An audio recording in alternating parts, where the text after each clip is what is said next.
大家好，今日係2025年嘅2月5日啊。本身咧，我喺4-5日之前咧就已經準備緊，就講咧特朗普喺1.0嘅時代同佢而家第二個任期2.0嘅時代關於關稅政策嘅分別。咁但係咧，即係幾日咧就不斷有新嘅消息去發展出嚟喎，瞬息萬變喎。咁譬如話喺2月1號啦，佢已經咧白宮宣布咗啊，就會對加拿大同墨西哥嘅進口商品就徵25%嘅額外關稅。個目的係點咧？就要打擊咧呢啲國家非法嘅移民湧入，尤其是墨西哥啦，非法嘅移民湧入美國喎。咁同時咧，亦都要打擊咧加拿大，就話咧加拿大協助中國咧將芬太尼咧就流入中國。咁呢個好明顯咧，佢喺2.0嘅時代咧係更多係希望咧利用關稅去作為係一種談判嘅手段，利用關稅政策去壓迫一啲嘅盟友或者競爭對手，要去符合翻美國本土嘅利益。呢點咧喺2.0時代咧係明顯過上一個任期嘅。咁一陣間稍後我先講上一個任期嘅特點。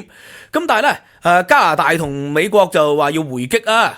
中國都話要回擊，但係中國咧話要回擊咧，就因為咧美國已經係話加中國10%嘅關稅啊嘛，咁中國咧就要回擊，要將一啲物品就要禁運，而且咧亦都話要對 Google 係調查反壟斷喎。咁但係大家知道 Google 撤出咗中國好多年㗎啦，咁Google 如何反壟斷咧？如何壟斷咧？咁就係因為 Android 系統，因為咧大家咧知道咧大陸做嘅手機基本上都要用 Android 系統㗎，除咗華為自己研發一個新系統。咁都要用 Android 系統噶嘛？佢就話 Android 系統係咪壟斷咗中國嘅手機市場？要嗰啲咩小米OPPO 嗰啲全部咧係要用呢個嘅 Android 系統咧？咁就話要反壟斷。咁呢個 Google 喺中國嘅生意咧就相對嚟講係集中啦，主要係 Android 嘅啫，佢又冇雲端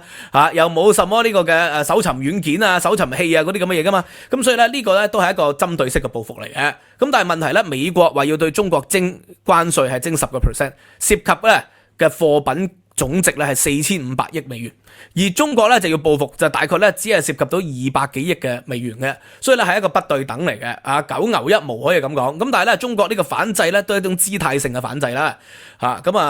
即係你逼Google， 咁希望 Google 利用佢嘅影響力影響翻美國，影響翻白宮，咁呢個就係中國嘅個算盤就咁計啦。咁但係問題咧，呢個嘅墨西哥咧就喺2日之後2月3號咧，就宣布同Donald Trump 咧係達成咗協議喎。話要暫停關稅30日，咁墨西哥咧就即刻迅速回應啦，派1萬名嘅國民警衛軍去守住邊境即係打擊呢個非法入境。咁呢個就達到特朗普所講嘅美國本土優先啦，係咪要嚴懲呢個嘅非法入境嘅政策？咁加拿大都係杜魯多咧就話都要確保邊境安全嘅，咁就要打擊芬太尼嘅輸入啦，亦都換取咗30日嘅關稅延後。咁所以特朗普嘅似乎個如意算盤就打響咗嘅，就係逼到墨西哥同加拿大咧做翻一啲嘢去維護翻美國嘅本土利益。咁但係咧呢個嘅對住中國啦就似乎難啦。咁而家就話加中國10%，咁中國10%佢覺得可以應付到嘅。咁但係問題 Donald Trump 就話要對中國最高加到60%啊嘛。如果最高加到60%咧，咁梗係即係對中國嘅打擊係極大啦，就會令到中國嘅出口係大幅減少。咁呢個咧亦都係無可避免嘅。但係同時間咧，亦都會對美國嘅經濟造成極大嘅影響。咁其中一條咧即係今日留意到啦，呢個都好笑嘅即係實在係美國就要對中國加徵10%嘅關稅，但係咧以前貿易戰咧就唔關香港事啊嘛，香港咧係呢個免稅港嚟噶嘛，香港咧係一個自由貿易區嚟噶嘛，係一個獨特嘅特別關稅區嚟噶嘛。而家咧就話10%唔單止適用於中國仲適用於香港，因為咧坦白講，香港出口美國嘅貨物咧幾多係香港製造啊？而家呢個世代冇幾多嘢香港製造噶嘛，基本上都係香港嘅公司喺香港註冊，但係喺國內大陸製造，然後就嚟香港，可能咧就貼標籤，然後就轉運去美國，就話 Made in Hong Kong 嘅。咁以前咧特朗普嘅時代就已經要求即係 Made in Hong Kong 嘅貨品係咪都要改為 Made in China 咧？要寫清楚咧咁而家咧唔單止咁因為咧美國咧有一個法例，一個海關法例，就係如果800美元以下嘅一啲低額嘅商品由香港寄去美國咧就係免稅嘅。佢同英國唔同英國幾廿磅嗰啲都要收你稅嘅咁但係美國咧就800蚊美元以下咧就唔收稅。咁結果咧就而家呢個世界咧就出現咗呢個嘅網購啦，咁啊美國人咧都好喜歡拼多多啦、淘寶啦、集運啦，即係利用呢啲方法咧去買一啲平價嘅嘢就運去美國。咁啊美國咧可能買一盒螺絲講緊幾十美元嘅，喺大陸咧可能就10零20蚊人民幣就買到一盒螺絲噶咯。咁你連埋運費比起美國訂嘅螺絲梗係平好多啦。咁所以咧，對於呢啲美國人咧就係好熱衷於咧網購，尤其是咧在美嘅華人就好熱衷嘅。咁但係呢個好明顯就成為一個逃稅漏稅嘅一個手段嚟啊。咁所以咧，特朗普咧就話要將中國嘅同埋香港寄去嘅郵包係暫停，信件就唔影響，郵包就暫停。本身咧就講咗噶啦，咁但係咧幾個鐘之後啦，大概5-6個鐘之後咧就宣布撤回喎。即係呢個係即係見到。係咪朝令夕改咧？咁應該就唔係朝令夕改，好明顯就係出咗呢一招之後咧，就梗係有好大嘅迴響啦。因為咧，如果你咁樣令到中國或者香港嘅郵包係停收嘅話咧，中國係咪會讓步咧？中國嘅電商係咪會讓步咧？中國嘅電商係咪會同翻北京中央講呢個對佢哋嘅影響好大？係咪要求佢讓步咧？可能係因為讓步而令到咧美國係撤回咗呢一種所謂嘅暫運郵包。呢個係此其一啦，此其二，喂，對美國國內影響都極大喎，係咪啊？Amazon 嗰啲利用呢個嘅中國嘅郵包寄去，然後再咧利用美國嘅 Amazon、美國嘅 eBay 再轉賣翻，其實有好多商人就係咁樣做噶嘛，喺中國運入嚟公仔一個毛公仔運入嚟，可能講緊20蚊人民幣連埋運費咪當30蚊人民幣咯。運到去美國咧就買30美元、40美元噶咯，就利用 Amazon 咁做。咁但係如果你完全暫停咗咧，就即係會令到美國嘅電商斷崖式咧減少咗佢哋嘅貨品。咁呢個係對美國嗰個人民嗰個選擇嘅權利係有一個大幅嘅剝削，不特止仲會令到咧通脹係難以避免增加嘅。咁所以半日之後咧就係撤回，咁可能都係好似同墨西哥、加拿大咁啦，係利用呢種作為一手段而去進行談判嘅。咁第三單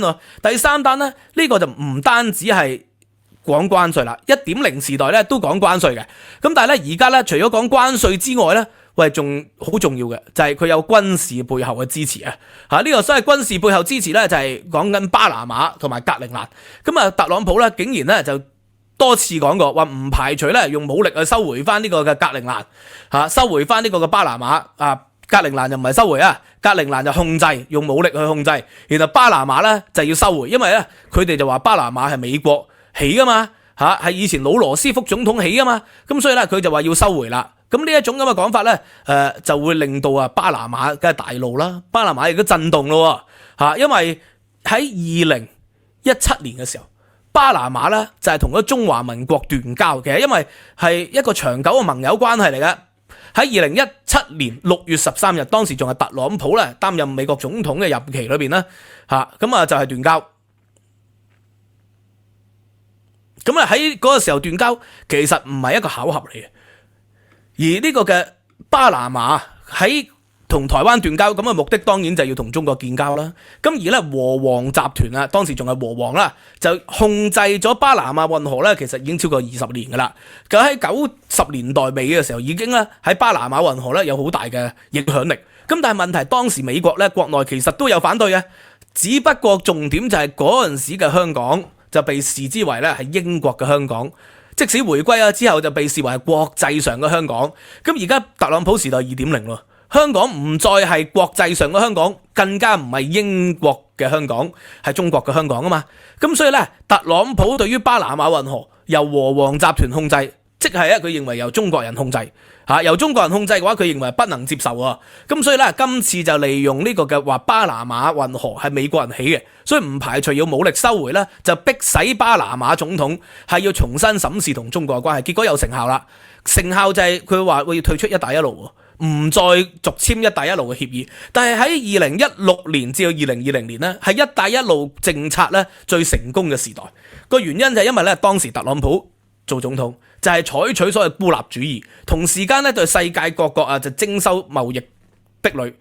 徵收關稅，打貿易壁壘，包括對日本啦、對越南啦、對印度啦、對中國。傳統智慧咧，你要打中國嘅話咧，你梗係要減低越南嘅關稅，減低印度嘅關稅，希望咧啲產品唔好喺呢個嘅中國生產，咁轉去傳統盟友咯，去菲律賓生產啦，去台灣生產啦，去其他國家生產啊嘛。但係喺1.0嘅時代，特朗普就唔係，佢同一時間就左右開弓，四面樹敵。佢嘅目的就係希望咧啲工廠搬翻去美國度生產，呢個就係特朗普嘅目的啊嘛。咁所以喺2016年至2020年，好多美國嘅傳統盟友，巴拿馬就喺美國嘅腹背嚟噶嘛。咁然後咧，意大利又係咧呢個所謂嘅傳統西方陣營嚟嘅，都紛紛加入咗一帶一路國家。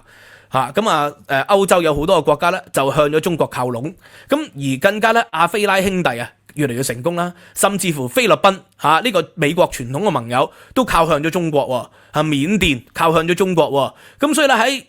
16年至到20年，特朗普1.0嘅時代，呢個關稅政策造成咗咧一帶一路嘅崛起。巴拿馬就喺咁嘅背景下咧，唔理美國嘅反對，竟然咧係同咗呢個嘅中華民國斷交，同呢個中共建交。咁但係咧2.0嘅時代就唔同啦。2.0嘅時代咧，特朗普咧似乎係有留意到1.0嘅時代出現咗一帶一路嘅傾向，所以咧佢今次佢退出咗好多嘅國際組織，包括最新咧就話要退出聯合國嘅人權事務委員會，就係因為俾中國控制咗啦，俄國中國控制咗，所以我退出。咁佢呢種咁嘅退出咧，當然就係美國嘅孤立主義啦。但係更重要嘅亦都係咧，佢同時間就用咗關稅同埋軍事作為手段。就希望迫使嗰啲所謂嘅同中國合作嘅人就要靠邊站咯，就要選對邊咯，否則嘅話咧就會武力收回巴拿馬，或者威脅你收拿巴拿馬。即使唔係真係用武力佢用軍事威脅你要收回巴拿馬，咁你作為巴拿馬或者其他商人，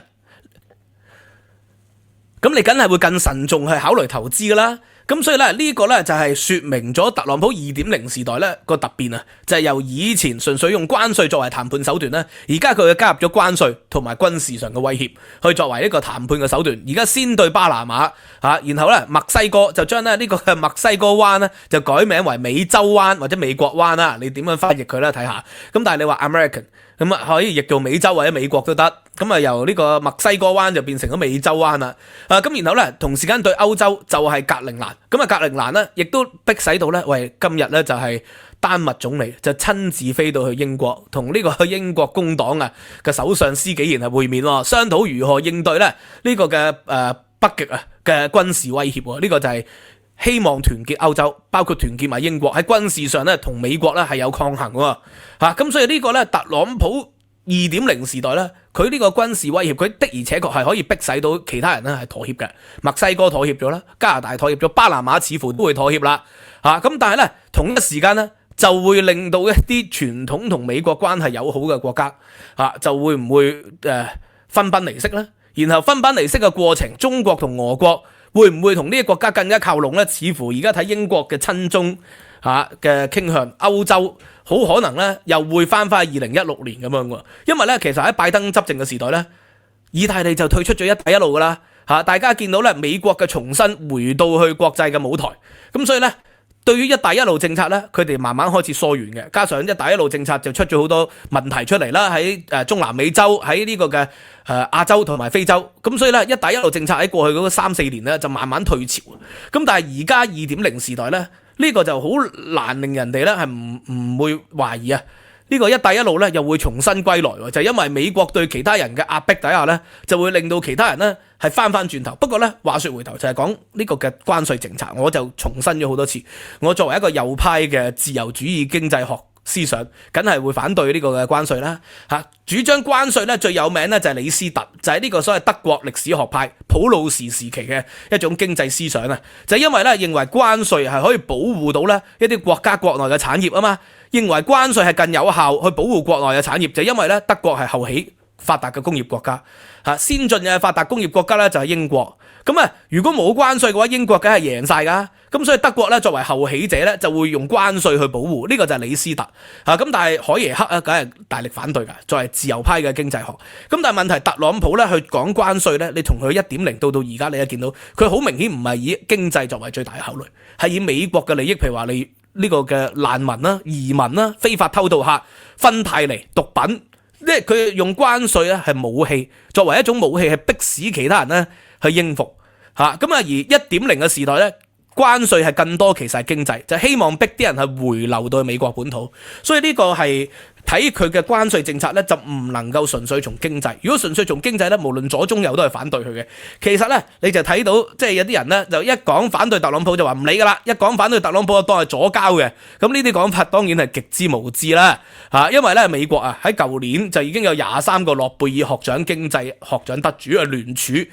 就係反對特朗普啊。認為咧希拉呢個賀錦麗嘅經濟政策咧會比特朗普合理一啲咁呢個23個諾貝爾經濟學獎咧，包括舊年獲獎嘅3個啦，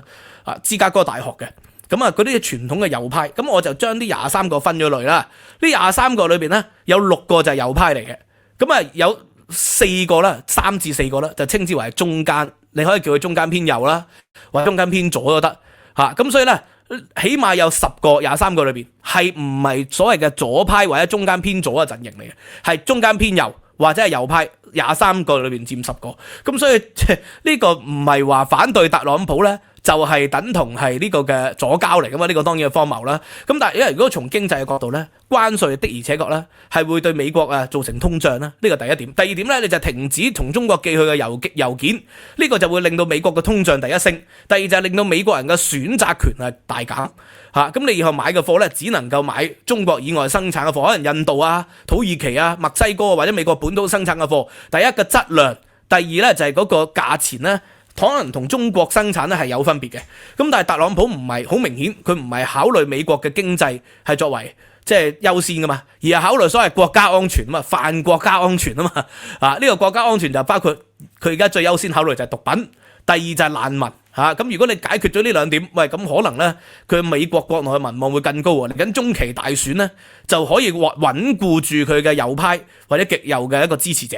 咁呢個就係特朗普而家似乎咧喺2.0時代，佢對於關稅個進化就係由以往作為一個經濟手段，逼啲人翻去美國本土開廠，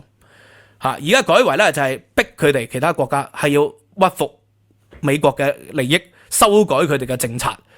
難民嘅政策。非法入境嘅政策、毒品嘅政策等等等等，咁呢個就係睇到明顯分別。而手段上咧，上一次純粹用關稅，左右開弓四面樹敵，令到全球嗰啲國家慢慢咧就變成親中，包括傳統嘅盟友韓國、呢個嘅菲律賓，咁都開始轉向親中，意大利、巴拿馬，咁呢個係 1.0 嘅時代。今次咧佢就可能考慮到上次有咁嘅情況，佢再加埋軍事上嘅威脅，起碼喺口頭上用軍事上嘅威脅，咁會唔會進一步令到中國喺嚟緊嘅4年嗰個國際上嘅盟友會增加咧？呢個似乎咧就咁睇，至少起碼英國就會越嚟越親共呢個難以避免嘅。英國嘅政府工黨政府要將中國嘅領事館落實喺呢個嘅皇家造幣廠嘅舊址，咁呢個似乎咧就係勢不可擋嘅。咁從呢點個角度就咁睇啦。不過正如我之前講過啦，工黨又好，共產黨都係屬於表親嚟噶嘛，都係馬克思主義嘅分支。咁呢個都係即係叫做同氣連枝啦。Anyway 今日咧就解釋到呢度啦，希望大家喜歡啦 ，like、subscribe、share。收費平台 Patreon 咧就有我嘅文字版，有我獨家嘅課堂。今個星期咧就上載咗呢個嘅中國近代史講到文化大革命噶啦。咁所以你希望大家支持啦，聽下 Patreon 啦，Patreon 咧有聲音嘅 YouTube 會員咧同 Patreon 咧內容係一樣，但係就冇聲音，因為嗰個系統咧就未支援到嗰個聲音上載。咁Anyway 今日講到呢度，多謝大家支持，拜拜。